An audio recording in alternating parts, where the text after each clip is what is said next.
And there we go. Okay, hey, this is Generation Vatican II, and today we have a very special guest with us. We have Karlo Broussard from Catholic Answers. Karlo, thank you for coming on the show today. Hey, Alex, thanks for having me, brother. So Karlo has been working at Catholic Answers for quite a while. I, for one, have really enjoyed listening to him when he comes on the Catholic Answers show. He is one of their apologists there, has published many books, of which we will be talking about his Purgatory book today. Purgatory is for Real is the title, which I kind of got a chuckle off of that. It's a good callback to the Heaven is for Real book. Really liked that.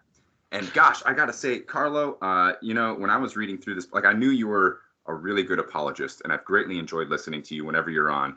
And this book, already just blew me out of the water for what you're capable of. This was really you shined in this book. It was terrific, very readable, understandable, in depth, great exegesis. I enjoyed reading this book. Thank you so much.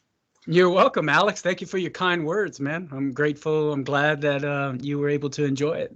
Yeah, awesome. So I guess let's start off with it's always nice to know that I actually produce something that makes sense. So, let's start off with purgatory. I guess we can start with a brief overview of what is purgatory and knock out any sort of just establish from the get-go what we mean when we say purgatory and purgation. Yeah, so I think we can always go to the Catechism of the Catholic Church for a nice, brief summary of what purgatory is.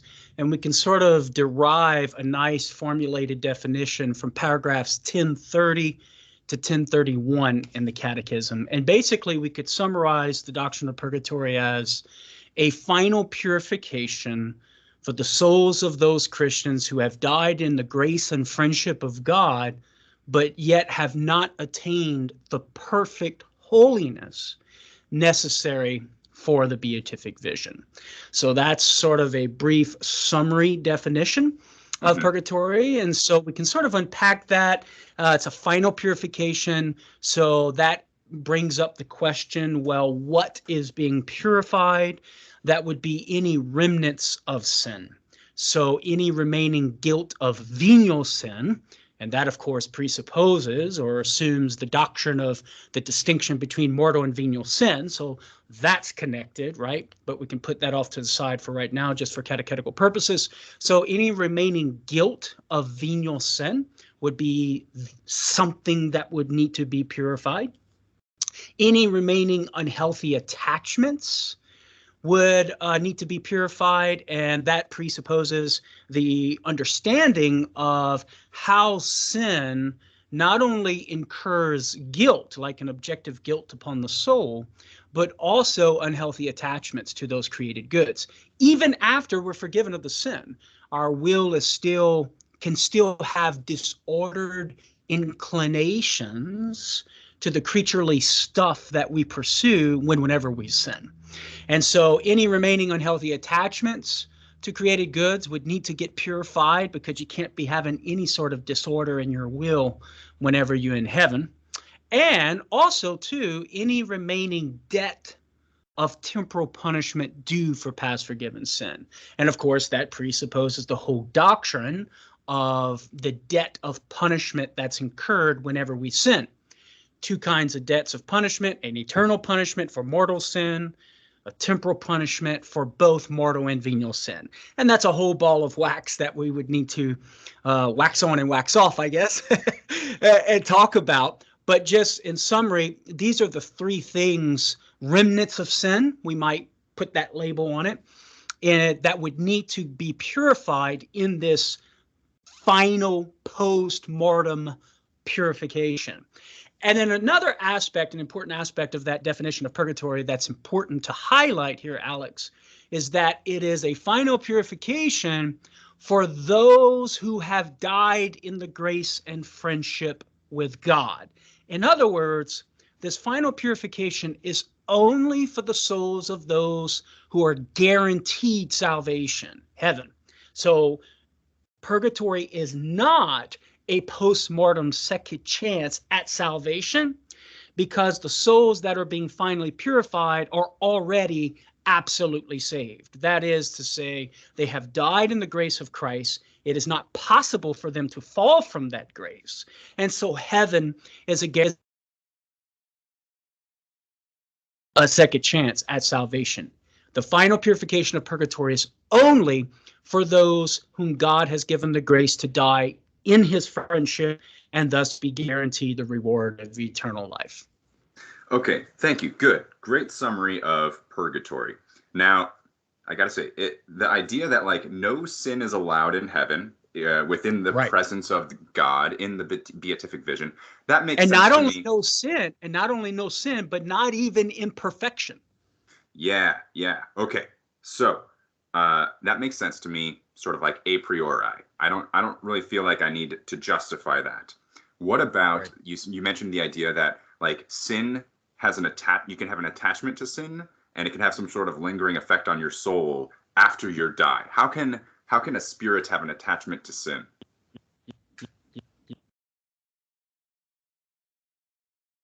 You've cut off. I don't think I can hear you. You can't hear me? There we go. You're back. Can you hear me now? Yeah. Okay. I don't know what happened. Sorry about that.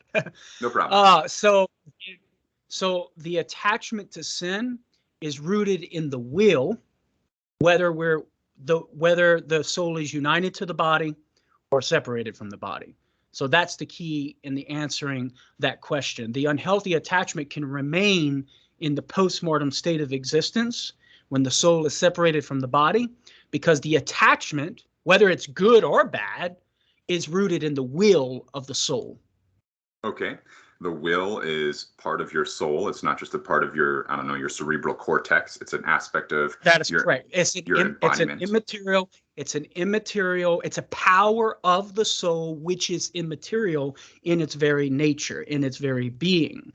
And of course, assuming that we affirm that the soul can survive bodily death, continue to exist, the will is a power of the soul that does not depend upon the body in order to be utilized, exercised, right? Actualized.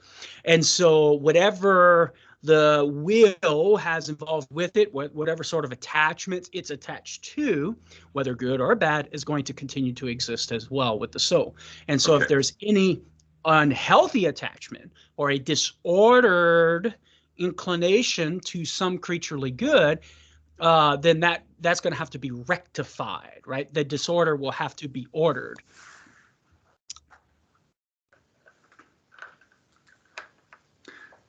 Sorry, 1 second. Technical difficulties on my end. My computer is not charging and is about to die.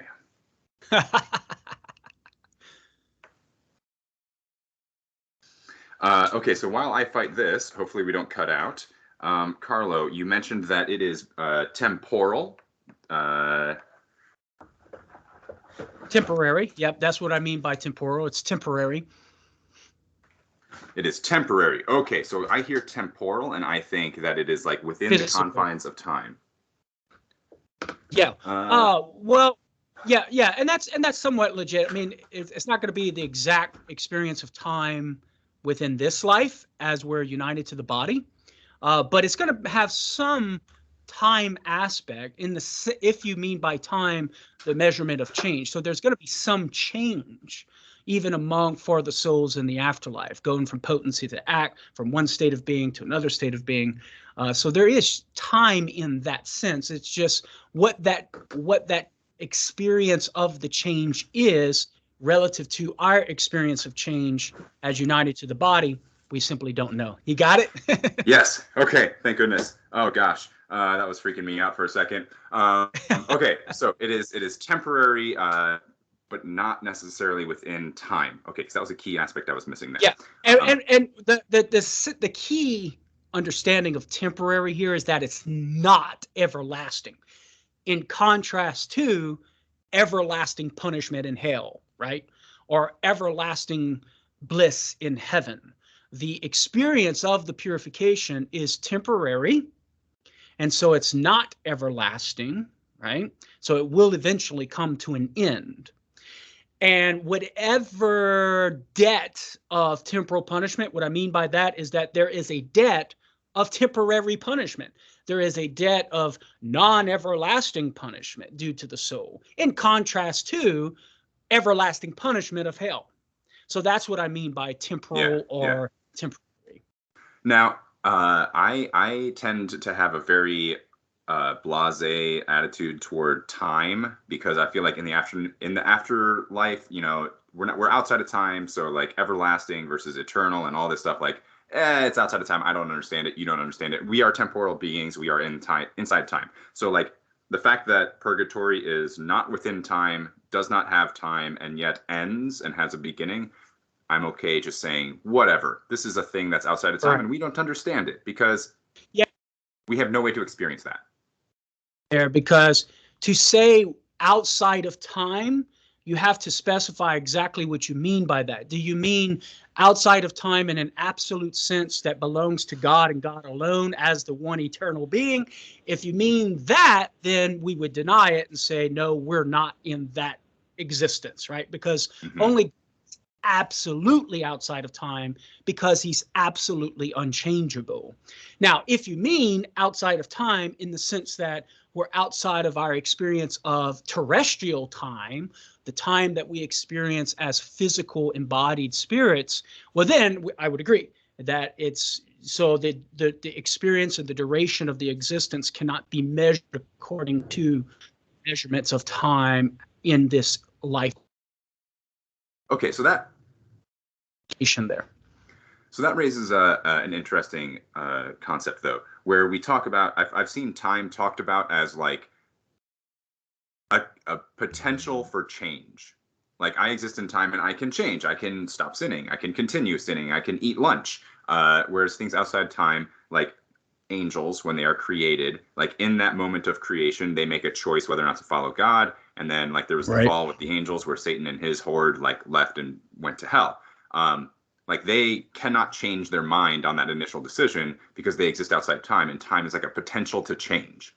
So if that is correct, please, you can comment otherwise. Like the idea of purgatory where I am being purified and in a sense changing, becoming more perfect and holy. Yep. Like how does that, again, not getting in the weeds with time and whatnot, like how is that a thing where I can change, and yet I'm supposed to, like, you know, be in some ethereal realm?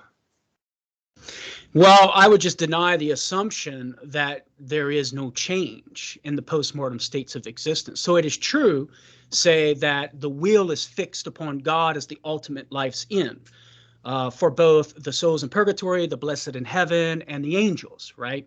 So that is true, that the will cannot turn away from God, given the metaphysics of the nature of an incorporeal choice. So the will does not change. What changes is the ontological reality of the soul, the accidental quality of the soul, to where you have impediments to the beatific vision being removed, thus the soul being holier than it was before, right?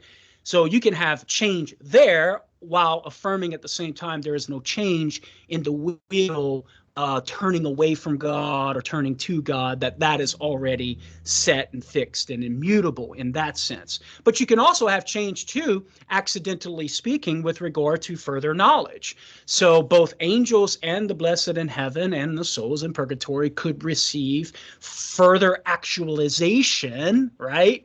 In the sense that if God chooses to give them more knowledge.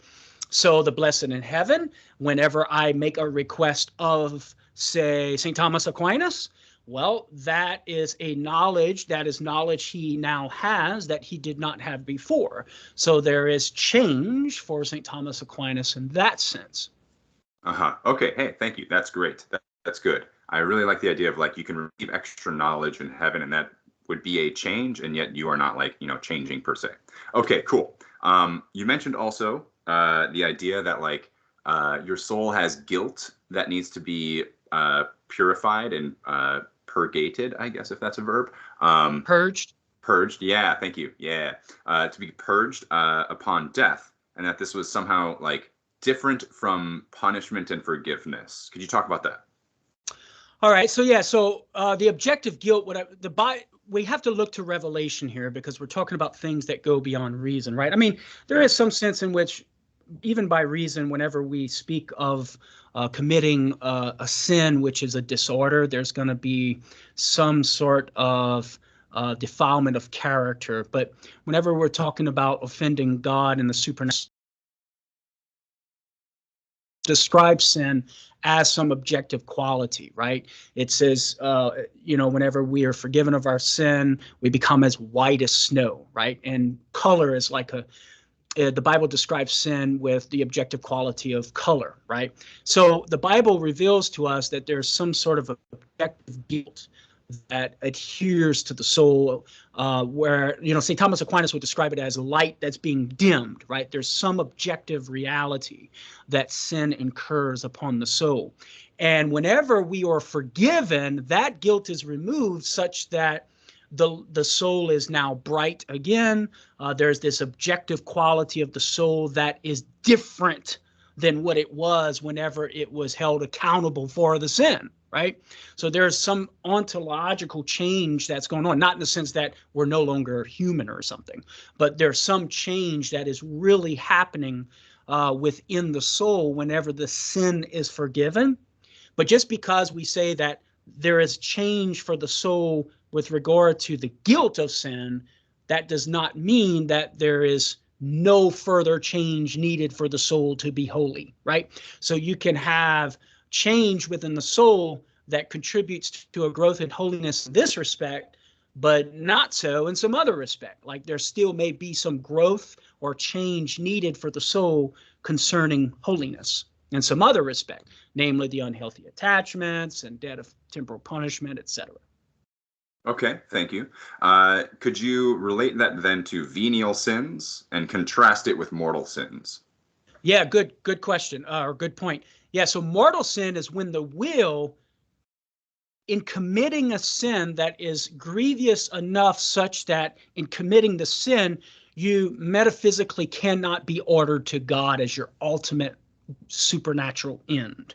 So mortal sin essentially entails the will turning entirely away from God, pursuing some created good in the place of God, right? So that's what a mortal sin entails. So if you back up a minute and you think about what it is that entails me having a relationship with God, I'm ordered to God. I have a right ordered direction of my will, and my intellect is rightly ordered to God as my ultimate life's end or goal. Okay. Now, mortal sin entails that this order is destroyed to where I am no longer ordered to God. If I can do it like this for the video, ordered to God as my ultimate life's end, the order is entirely destroyed because I've turned away from him, pursuing some good in his place. Venial sin, the order remains where God is still my ultimate life's goal, but I've pursued some good in a disordered way, such that the order remains, but it's weakened perhaps without being destroyed. There's tension between me and God in our relationship because I've pursued some good contrary to God's design, but the pursuit of the good is not such that I put the good in God's place as that which is going to give me ultimate happiness, you see?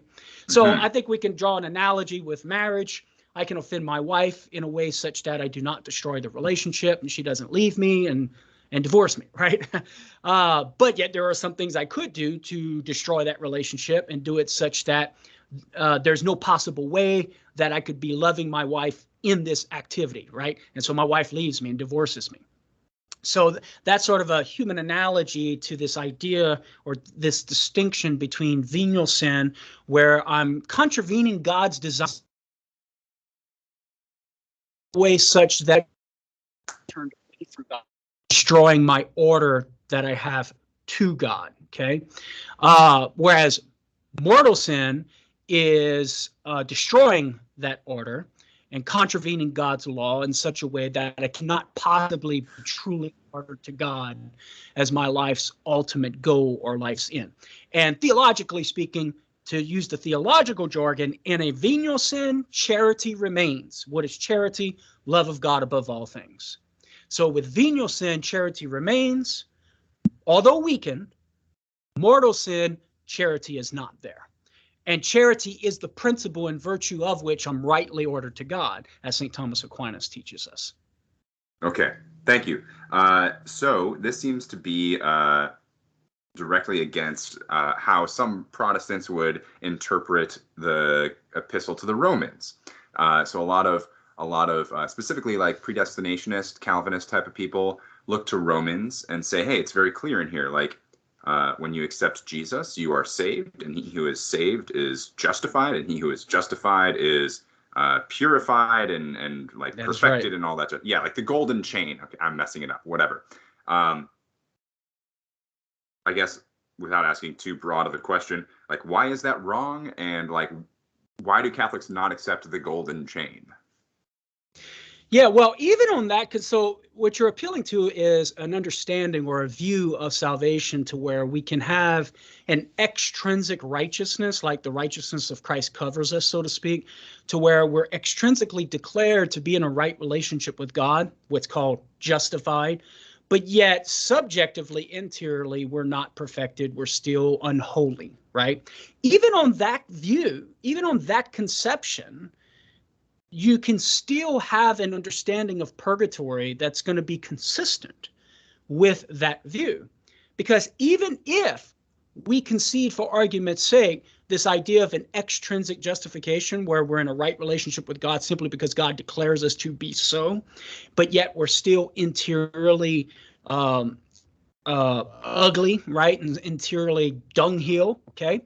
Well, you're still going to have an ontological purification in order to exist in heaven, right? So the justification remains, but you're eventually at the end of your life, this interior aspect, right? The subjective aspect is going to have to be holy. It's going to have to be made holy in order to exist in the presence of an all holy God. So even on that view, you can still have and at least some of purgatory. Now, what that view excludes concerning the Catholic doctrine of purgatory is the idea of debt of temporal punishment, because on that view that you've just proposed, there is, at least they will argue, there is no punishment ever due to a Christian after they're initially justified. So the idea of punishment still being due for the justified Christian, that's something that's excluded from this view of an extrinsic justification, right?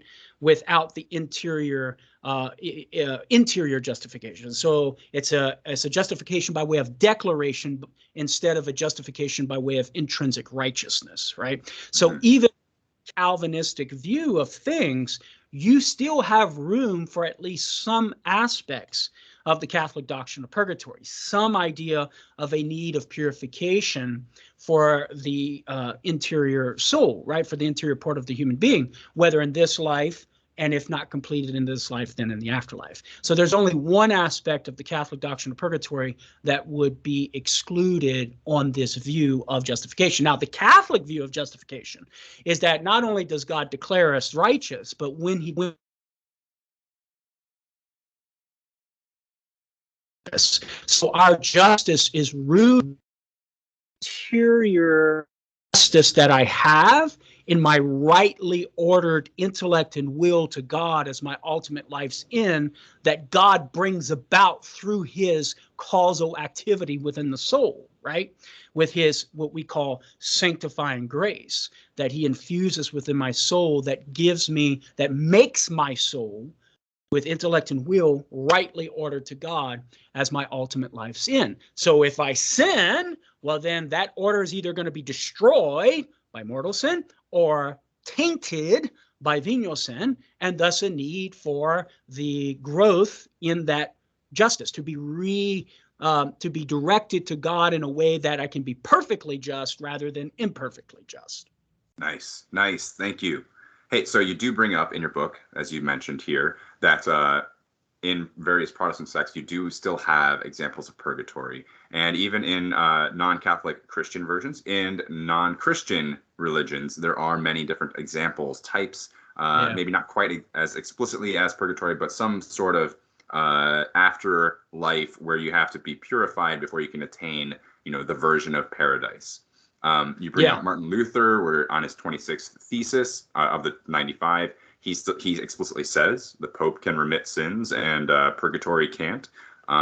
You bring up Leibniz and Melanchthon, who I don't know who Melanchthon is, but he's still a guy that's pretty important out there that also has these ideas, Leibniz being another Calvinist kind of guy. C.S. Lewis was basically Catholic, but he also believes in it.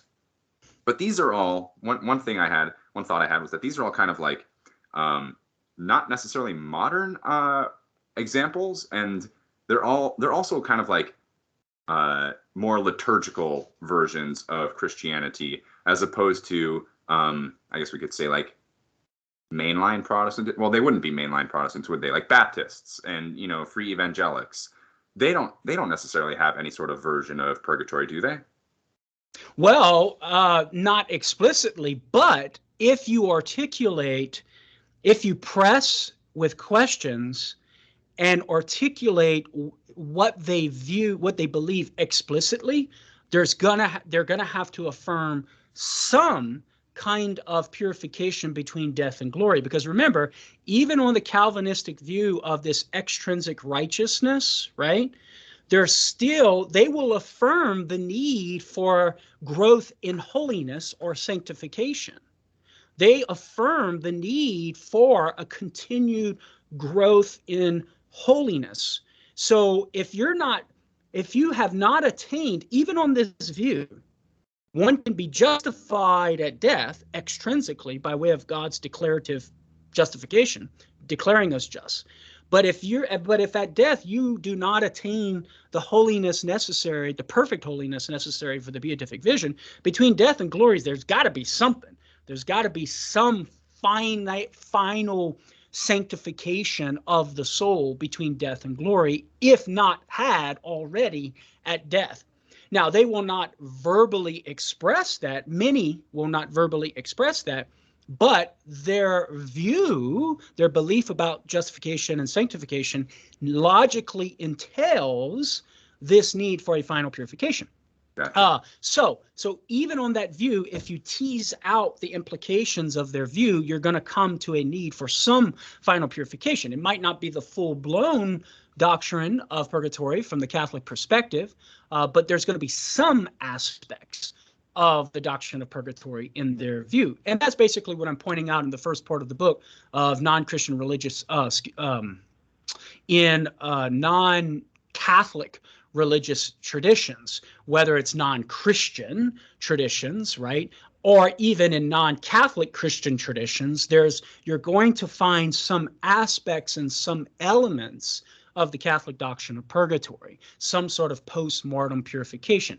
As to what that purification entails, there's going to be divergence of views, but nevertheless a post-mortem purification before glory. Okay. Thank you. So, you've mentioned several times this idea of purification, and I wanted to briefly touch on that. Because the idea of the need for a final purification, got it. Hey, I'm sinful. I can't live a perfect life here. But wouldn't I at least strive to be as perfect as possible while in this earthly plane of existence, within this temporal plane of existence? Through my own research, through doing this podcast, it seems like a major aspect of purity, of perfection, is the three evangelical counsels: poverty, chastity, and obedience. They seem to be like these shortcuts to perfection, to being perfectly holy. Could you comment on that for a second? Well, I mean, those evangelical counsels, those things are going to apply to people in their different states of life as called to by God. So I can still, according to my state of life, that will be different than, say, a monk living out the evangelical counsel of poverty according to his called state of life as a monk. So poverty for me will look different than poverty for a monk. Poverty for a monk is going to entail freedom from all material possessions, right? Where he's not going to own something, a material good for himself. It's going to belong to the community, etc. Whereas poverty, the Evangelical Counsel of Poverty for me, will involve poverty in the sense of detachment, a spiritual poverty, where I'm detached from the material goods, something that even the monk is going to have to do, right? And also, too, pursuing the material goods in my state of life within the boundaries of reason, such that they are properly ordered to my family, the good of my family, and of course, the good of the kingdom. Chastity, I still have to exercise the virtue of chastity as a married man, because chastity does not entail abstinence from sex, right?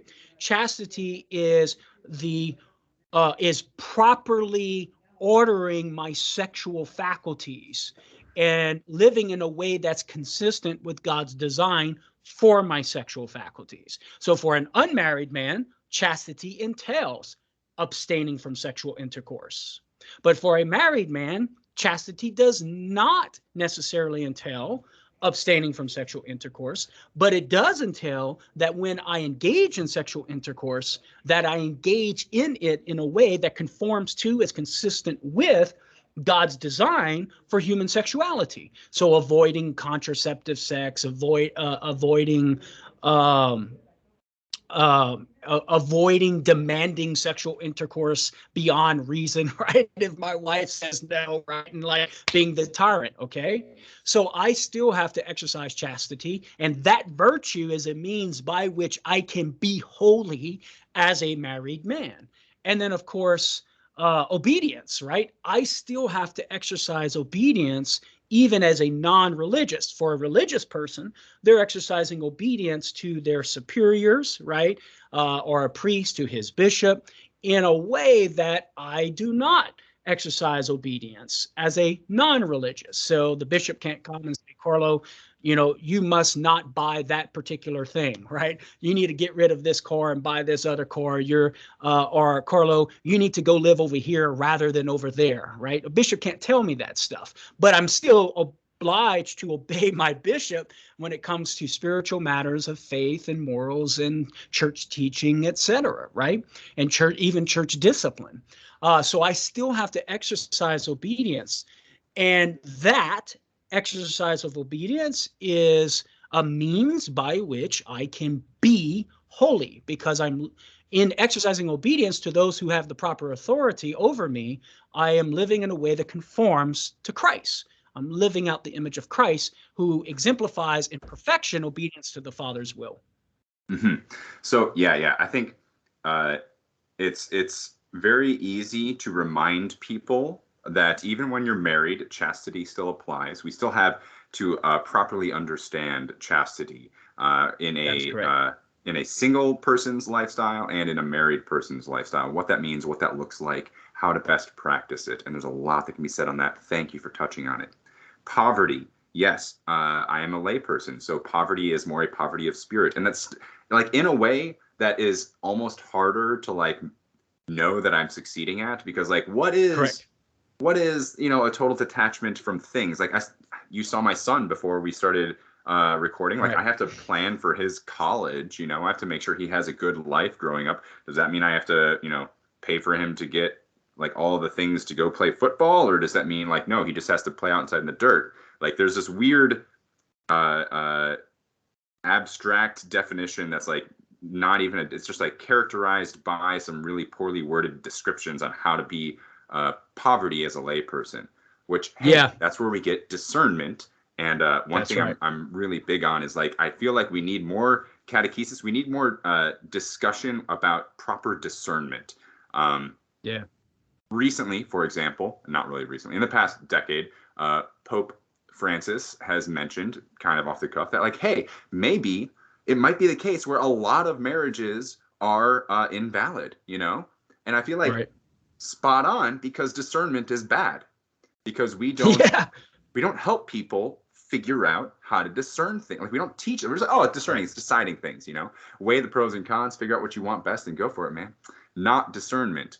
And I feel like we really need to put more effort into just like instructing people how to discern things and like how to seek God's will. What does it mean to pray? When I say pray for it, that shouldn't be some like blasé, oh, well, just go pray for it and, whatever happens, happens. Like, no, that means something. And that's good. And that's advice that you should take seriously. Anyway, I'm ranting. The last thing, obedience. Left by the wayside a lot because it means a lot in the religious life and doesn't really mean as much in the lay life. But I think that's wrong. I don't think that's quite true. Correct. To be sure, yes, it means more in the most blasé form of, yes, that is accurate. But like it means more to the layperson than more people realize. Kind of like chastity 20 years ago, Right. So I feel like, well, hey, here's an example. Some of your former colleagues have gone out and said things like, given the COVID-19 crisis, people weren't allowed to go to Mass. The requirement to go to Mass was lifted amongst basically all the dioceses in the world. Right. Right. And there were several Catholic apologists, no longer at Catholic Answers, former, who have said things like, you need to find a priest who's willing to disobey the government and still hold Mass. You need to find priests who are willing to disobey their bishop and hold Mass. And I heard that. I'm just like, how could you say that, man? Like, what? No. Right. Don't. And if they are holding Mass, like, you should be obedient to your bishop and not go to that Mass. Because I feel like this. Go ahead. You were going to say something? No, I was just going to say, yeah, I sympathize. I understand sacraments in these times of tragedies. And there's a fine line between what is a righteous law and a righteous precept and an unjust or unrighteous precept to where one would be obliged to not obey it. That's a principle, right? That's valid, even coming from a bishop. Like a bishop can't enforce an unjust law upon his subjects, namely his priests. So that's a principle that's valid. Now, what you have here for these individuals is they're taking that principle and trying to apply it in these concrete circumstances, right? And that's legitimate to do. Like, you take the principle and you apply it in the concrete circumstances. The question is, what of the principle in the concrete circumstances that we find ourselves in? And that's where the debate is going to lie. Is it a right application of the principle, or is it a wrong application of the principle? Within these particular circumstances, I sympathize with the view that it's a wrong application of the principle. Like, I don't think these circumstances justify and merit priests disobeying their bishops, concerning these disciplinary precepts, these applications in a general sense. You might have one instance here, one instance there where a bishop is crossing a line and implementing unjust obligations, right? And a priest needs to disobey. But you just blanketly saying, well, these priests need to be disobeying their bishops, I think that's an inappropriate approach and wrong application of the principle. So I just wanted to nuance that a little bit and qualify that it's not obedience in an absolute sense, right? Because there is room for righteous disobedience, right? It wouldn't even be disobedience. It's just rejecting an unjust law. And you have these individuals taking that principle, thinking they're rightly applying it in the circumstances. And whenever you get to application of moral principles to concrete circumstances, it gets really dirty and sticky and nasty and gray, right? It's extremely difficult to discern, right, whether the application of the principle is valid or not and right or wrong, because circumstances are hard to know and get all the facts right? So I myself am a bit agnostic when it comes sometimes to application of principles to concrete circumstances, and whether it's a right application or a wrong application. But I sympathize and I lean toward the view that, the application of the principle, it would not be justified in these particular circumstances. So I'm sympathetic to the priest. I mean, I think a priest and obeying his bishop concerning the COVID rules and stuff, I sympathize with the view that we can't blame them for that, right? You might have some priests and some bishops who are kind of cowering and not giving the sacraments when they should be. But I do think there are bishops and priests who are trying to do their darndest and their best to navigate these waters as best they can. And we can't be judging them for that. So yeah, that's my thank you. So I had Bishop Bill Walk of the Pensacola Tallahassee Diocese on the show about 6 months into the COVID crisis. And he said that when he made the decision to suspend masses in his diocese, he had like a team of health professionals, doctors, nurses, hospital staff, to comment on like, what is the risk? What is the disease like? What is the transmissibility and transmutability, and like hospital capabilities? You know, he tried to take into account all this stuff and then make a decision. Right. So it wasn't just a very like, oh, well, let's do it. Sure. So I'm picking up on something I want to ask you specifically about. You're Karlo Broussard. You're an apologist who has written several very good books, and you are very well learned. How would you discern whether or not a rule is unjust? Well, wow, that's a good question. It's okay to start really like 10,000 foot view and narrow down as much as you can. Well, I mean, that's going to involve, first of all, looking at certain moral principles initially, looking from the bird's eye view, what is just, what is required for us as human beings in our pursuit of happiness and perfection, from reason, from supernatural revelation, right? Proper authority, proper prerogatives, what is within the boundaries of the authority of a bishop and what he can and cannot do, canonically speaking, naturally speaking, right? God-given authority, church-given authority, etc., both divine and ecclesiastical, right? So all of that's coming into play. So all of these principles, but then also the concrete circumstances, right? Which very often is dependent upon empirical data, okay? So you have to analyze the data and the empirical data that one has to take into consideration in order to apply the principles, right? And very often, I, even as an apologist, am not competent to analyze and assess the empirical data and to make a judgment one way or another. Sometimes you just simply have to trust those who are competent in that area and make your decisions based upon the authority, right? As an appeal to authority, because those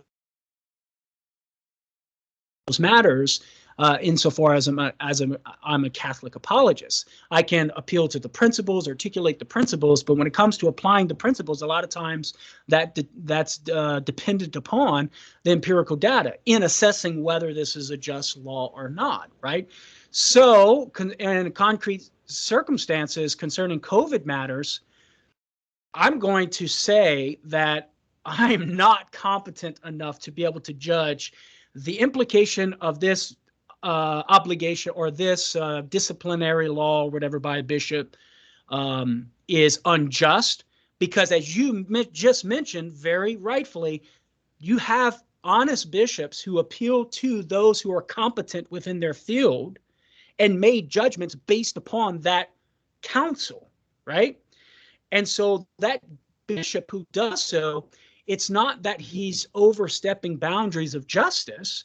He's trying to make prudential decisions, right, based upon that empirical data. Now, the empirical data may be wrong, but at least the bishop is within good intention and within the boundaries of reason and exercising his episcopacy, right? So we have to be very careful to judge a bishop in saying he's implementing an unjust law here, or he's unjustly binding his priests in this particular circumstance. So we just have to be very, very, very careful. But all of that comes into play, right? And it's whenever we having to deal with the empirical data that is going to be very sticky. And it's because of having to appeal to empirical data that's going to make me very hesitant to make a judgment whether it's unjust or not just. can it be such that a bishop begins to cross the boundaries, right? And whenever you have legitimate sources coming from science saying that it is a virus or disease that is not as significant as we initially thought, and that a bishop ought to base its judgments upon that further research and further knowledge, and we can make the decision, yes, he should, and he doesn't, then maybe perhaps he's crossing the boundary of justice and beginning to unjustly prohibit priests from ministering to the flock of God. I do think there is room for that, and there are possibly some cases where you have that, to where a priest can't minister to his people in any way whatsoever, right? I mean, I think I sympathize with the view that, listen, if you have, a war breakout or a civil war breakout or a war within a city breakout and people are dying on the streets, and a priest wants to go and administer to these people who are dying on the streets and run into the fray, and the bishop says, do not, that might be one of those scenarios, right? Or even disease and pandemics. That might be one of those scenarios where we could analyze it and possibly come to a conclusion that, no, this is an unjust prohibition of the priest to go and minister to his people. And if the priest were to go and minister to his people, I think we would have space to make a conclusion and say he's justified in doing so. So I allow for room for that. Now, whether that was the case in this COVID scenario or that COVID scenario, I'm going to plead agnosticism on that because it's a bit complicated, right? No, I appreciate that. And thank you for the blunt honesty there. I think one thing that we could really all take away from this is, like, you, a professional apologist, do not feel qualified to make that decision. So when it comes to me, not an apologist, I mean, I've got a rinky-dink podcast, okay? Like, I do not qualify for anything here. I cannot be making this decision. My neighbor can't be making this decision. It is not for us to make that decision. I guess to kind of close this up, where would you go to try and find that answer then?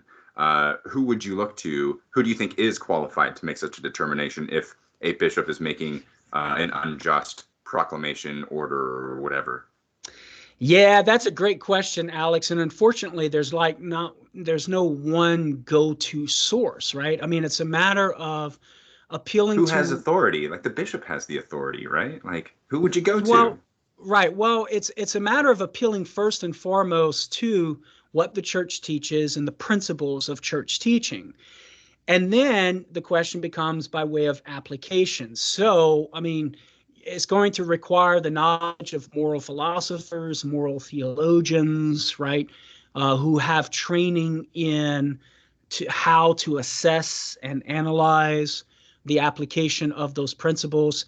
And then bottom line is, it's going to be a matter of prudential judgment, right?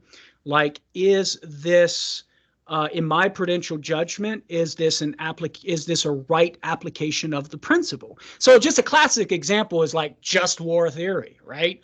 So we have the church's teaching of principles of just war, but then you have the question of the application of the principles in this concrete circumstance. Is this a just war? And sometimes some people can legitimately in their conscience judge this is a wrong application, and indeed must follow that conscious judgment on condition that the judgment is informed, right?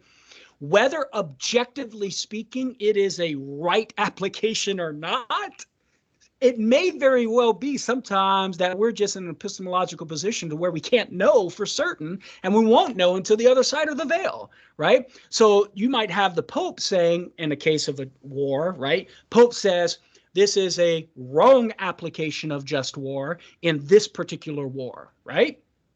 But it could be that he's wrong in that judgment, because that's not an infallible act, right? He's making his own reasonable judgment upon the application of the principles in the concrete circumstances. So you could, who disagrees with the Pope and in his conscience believes it is a just application of the just war principles to this concrete war, and thus rightfully go to war, right? So you have these cases to where you can have legitimate disagreement as to whether there is a right application of the principles or a wrong application of the principles. So from our perspective, Alex, we have to be careful in making judgments for both sides, right? So a side that might think it's a right application of principles, and for the side that thinks it's a wrong application of principles, right? And in certain circumstances, people have to follow their rightly formed conscience, right? And like I said, sometimes we just may be in a position to where epistemologically we just don't know objectively if it's a right or wrong application of the principles in the concrete circumstances, and we won't find out to the other side of the veil. And so this is why people need to just calm down and just take a step back and be very careful in making their judgments as to who is rightly applying principles, who is not, what is just laws, what is unjust laws. Sometimes it's clear. Sometimes it is clear based upon the principles, based upon moral reasoning. But sometimes it is unclear, and we have to be very careful. Yeah. Okay. Hey, thank you very much. I appreciate that. How about we get back to purgatory? So, okay. Purgatory. Is purgatory where Jesus went when he died? No, because Jesus did not need any final purification. Where Jesus went when he died was just simply a postmortem state of existence. His soul was present in a postmortem state of existence that was neither heaven nor hell, but the Jews called it affectionately Abraham's bosom. A postmortem state of existence that's not, it's kind of tricky because Jesus' soul had the beatific vision. So technically, Jesus' soul was in heaven in his postmortem state of existence. But we can affirm, as Scripture teaches us, that Jesus' soul was among other souls in a postmortem state of existence of natural bliss. Those souls, not Jesus' souls, those souls having a state of natural bliss that's not a blissfulness that's not heaven. They didn't have the beatific vision, but they weren't among the damned. But yet still existing in this a realm of the dead. Jesus' soul was existing in that realm of the dead, in that post-mortem state of existence. But Jesus' soul was, quote unquote, in heaven because his soul had the beatific vision, according to church teaching. So it's a little bit tricky, right? But we can say Jesus' soul in this post-mortem state of existence was not experiencing any sort of purification. Gotcha. On page 96 of your book, you say he went to paradise, which was like this abode of the dead. And potentially it was with the good thief. Yes. So we can say definitely with the good thief because Jesus guaranteed him paradise that day, right? And understanding paradise as Abraham's bosom, right? So Jesus' soul was with the soul of the good thief. And once they died in this post-mortem state of existence or this realm of the dead that the Jews affectionately called Abraham's bosom, often called Sheol. But I do not intend to say that Jesus' soul did not have heaven or the beatific vision, but that his soul was present among the other righteous souls in Abraham's bosom. Gotcha. Thank you. So you've mentioned Abraham's bosom a couple times. Like, what is the difference between Abraham's bosom, Gehenna, hell, Hades, all these different terms going around? Yeah, so you have postmortem state of existence, and that state of existence is either going to be eternal damnation, eternal torment. That's what we call, quote unquote, hell, Gehenna, right? Or that state of existence is going to consist of the soul experiencing bliss. For the case before Christ's ascension, that bliss was a natural bliss.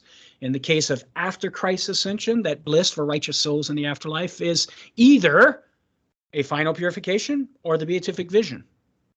And that's even of course, I must say this, even before Christ's ascension, any soul that's separated from its body and in need of purification there would be post-mortem final purification even for souls before Christ's ascension. Let me just say that. So you said something up there at the end where like bliss is heaven or purgatory. Like you lump that in as the final post-mortem temporal state of bliss is purgatory. And in your book, you talk about the joy of being in purgatory. Like, yes, you are being purified. And yes, that may involve a bit of like fiery purification that might be painful as things are like stripped from you. Yeah, suffering. but it's still joyful. It's still. Sure. Could you talk more about that? Yeah, so I would just qualify one little thing you said. It's not final bliss. The souls in purgatory do not experience final bliss. That's heaven. But bliss nonetheless. And that blissfulness, it would not be a perfected blissfulness because that's only in heaven, but blissfulness nonetheless. Why?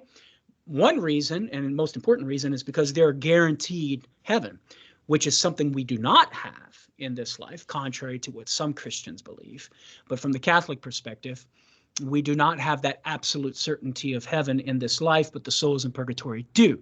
And that's a great source of blissfulness or happiness, knowing that heaven is yours and that you no longer have to fight against sin with the possibility of losing heaven. So one of the things I point out, I highlight that in my book in order to emphasize that there is joy and happiness in heaven. And of course, given that heaven is guaranteed, they no longer have to fight for sin. The souls in purgatory are closer to the Lord than they were in this life, right? Even though there's still impediments and delayment of that perfect union with God in the beatific vision, nevertheless, they are closer to that union.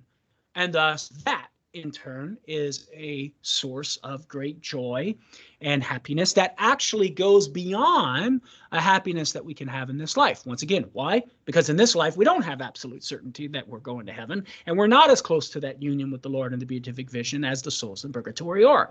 So there's great sources of happiness there. Gotcha. Thank you. Thank you. Let's talk about indulgences, huh? I guess you. Yep.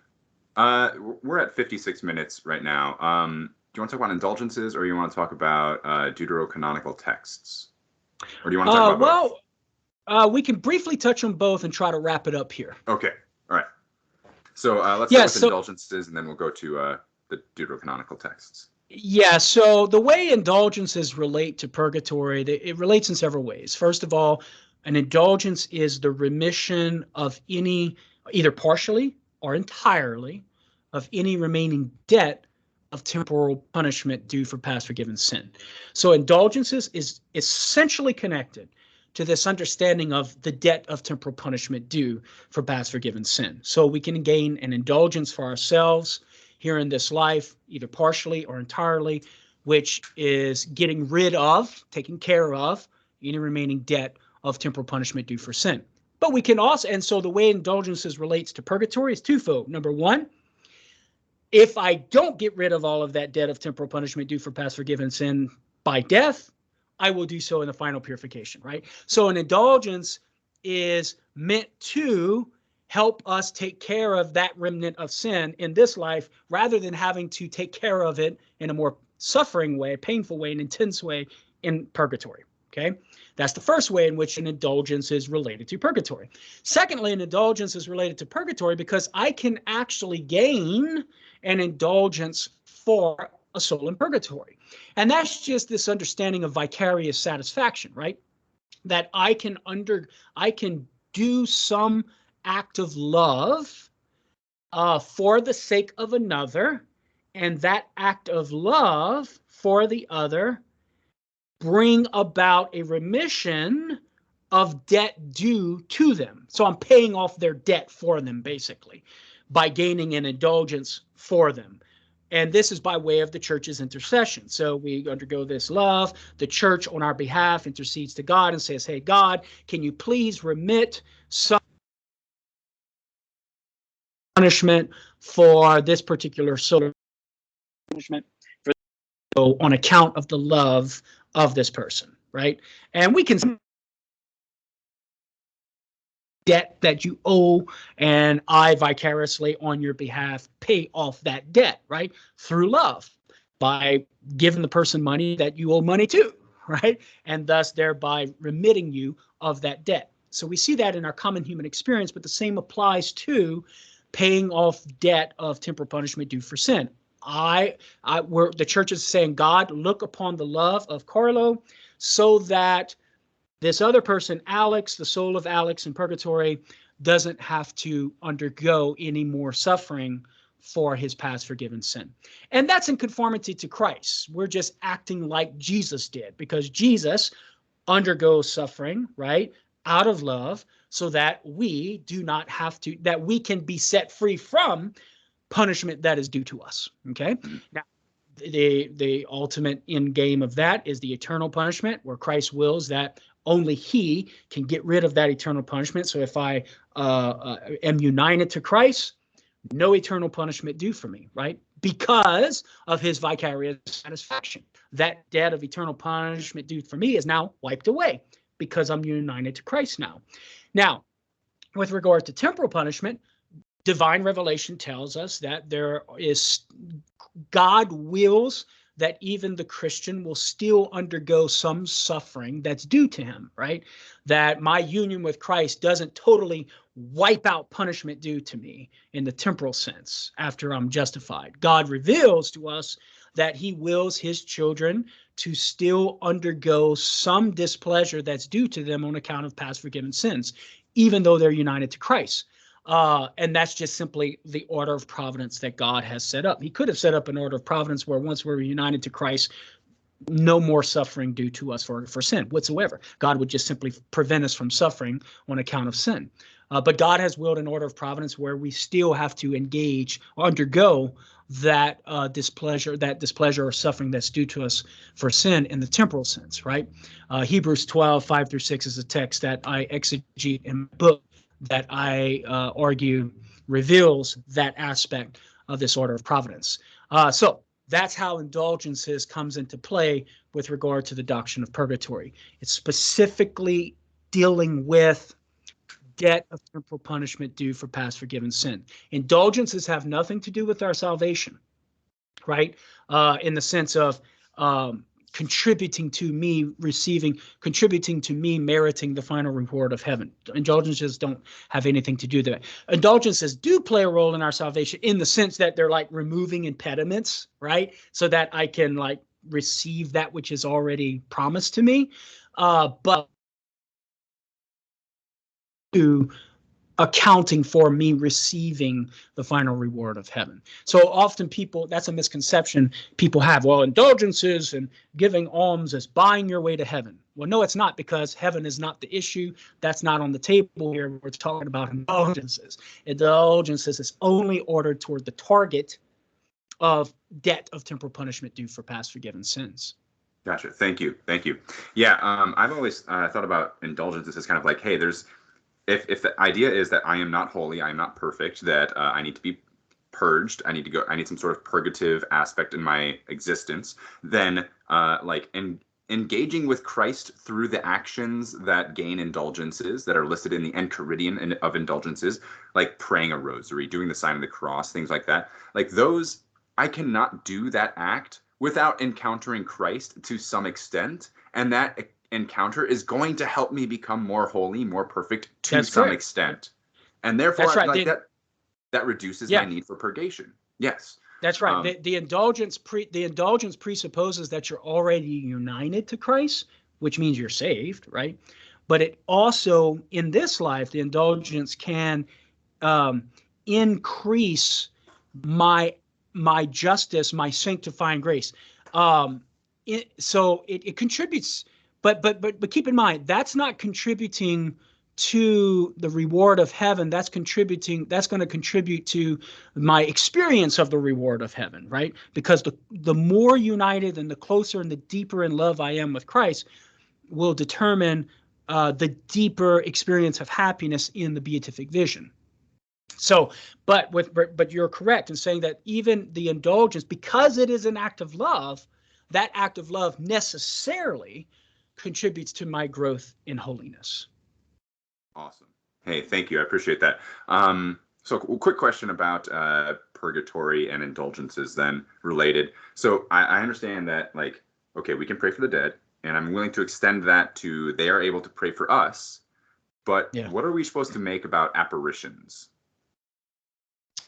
Well, there's a lot to make about it, in the sense that God permits a soul to visibly manifest itself, whether it's actually the actual soul somehow being physically present there, or it's just a manipulation of my sensory apparatus by God. We're just not in a position to know, right? Unless God tells us. But God allows that to happen. So I have a product that's coming out here at Catholic Answers entitled Purgatory from the Other Side. It's about a 75-minute, just me narrating some of the stories of the mystics and the saints, where souls from purgatory manifest themselves and appear to these mystics and saints, telling them about their experiences. So that's a reality. God allows that and wills that to happen.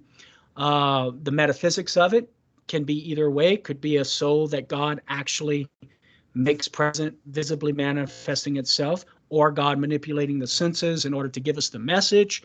Could be either or. We're just not in a position to know unless God tells us. But the apparitions are a reality. Gotcha. Thank you. Yeah, one thing I found in the Western Christianity is like the idea of mysticism and mystical aspects of the religion are kind of downplayed. And I feel like we could really take a page out of the Eastern book where it's like, hey, the mystery of purgatory and apparitions, like, okay, I'm not going to understand this, but it is something that's real. And let's go with that. That's right. Okay, cool. Yeah. And it's reasonable, whenever a mystic or a saint recounts these experiences, once you assess the credibility of the testimony, right? If that testimony is justified, that testimony is credible, then one can reasonably believe what the apparitions are telling us, right? Now, granted, we're going to have to still use our philosophical principles and understanding of reality to assess sort of the metaphysical reality that's going on, right? And navigate those waters. But whenever the testimony is credible and approved by the church, we're within reason to assent to that which is being told to us. Nice, thank you. Okay, last thing we talked about was going to be Deuterocanonical Texts. So let's see, Deuterocanonical Texts. This was actually one of the first things that brought me back to Catholicism. Was like the idea that the Bible is an edited document, and there are different canons out there depending on who you ask. So specifically regarding purgatory, there is Second Maccabees. But like, I guess, it's pretty straightforward in there. People pray for the dead. They do offerings for the dead, and that seems like a very straightforward blueprint. I think we can take that prima facie. Unless you have anything to add to that, I guess the real discussion point is like, why is this or why is this not in the Bible? Yeah, so that's a whole another can of worms, right?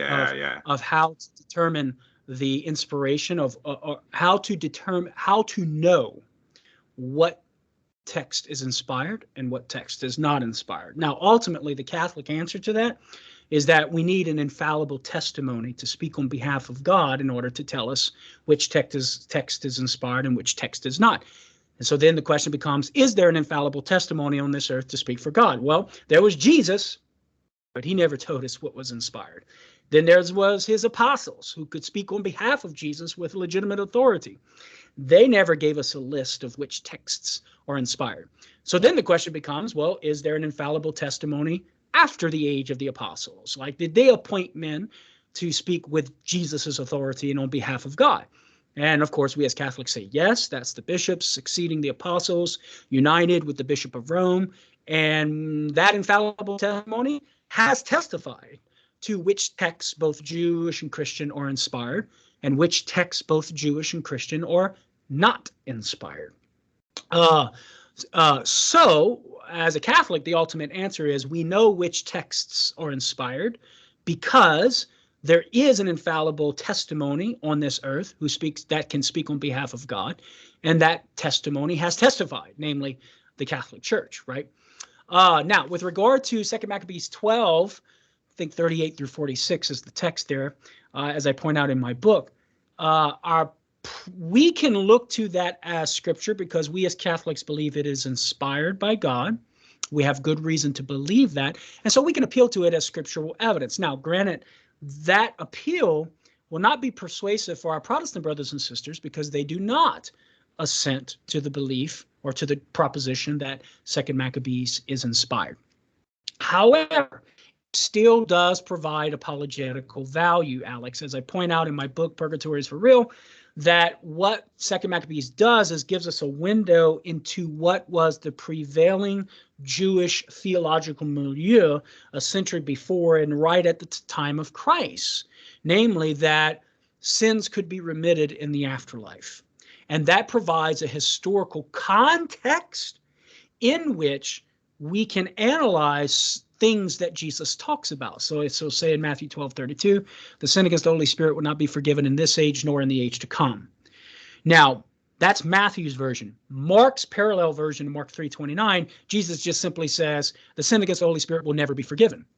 Now, why would Matthew add the extra tidbit of this sin will not be forgiven in the age to come?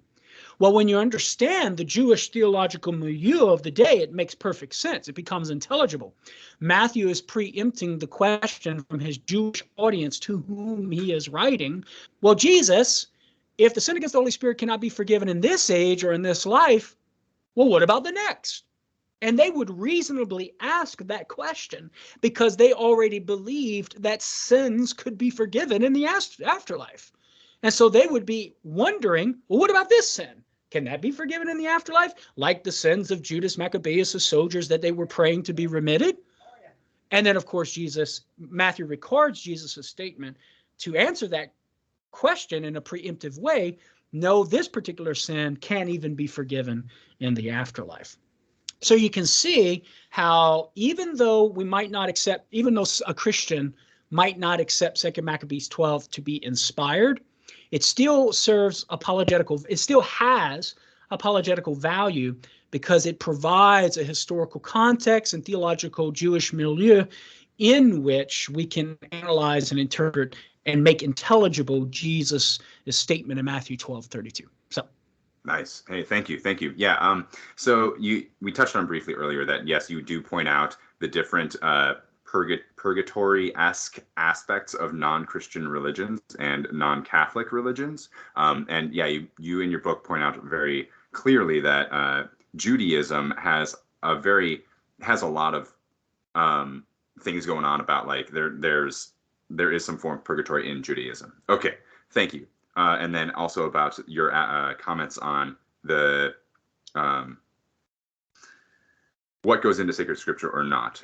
We've talked about that before. That there's a lot that goes into that. Yes, I think that's an aspect that should drive everyone to the Catholic Church, at least to investigate it, because it is a very important thing. And like the fact that there are multiple canons is a very like real and prevalent issue today. Cool. So hey, Karlo, you have been fantastic. Thank you for sticking around for this. Where can we find you on social media, email, CatholicAnswers.com? Yeah. What have you written? What books do you have out there? Come on, man. What you got? Yes, so my books are Prepare the Way, Meeting the Protestant Challenge, and Purgatory is for Real. That can all be purchased at shop.catholic.com or Amazon. People can follow me at Catholic.com. That's Catholic Answers website. Anything that I do or say is coming through Catholic.com. I also have my own personal website, KarloBroussard.com, where I just basically host everything that I do here at Catholic Answers because it often gets lost in the feed because we produce a lot of content. I'm not a social media guy. So, I mean, I have an account on Facebook or whatever and Twitter, but I do not do social media for a variety of reasons. But they can still follow my work by going to Catholic.com. Nice. Hey, thank you so much. And with that, we'll say good night, God bless, and see you later. Hey, thank you.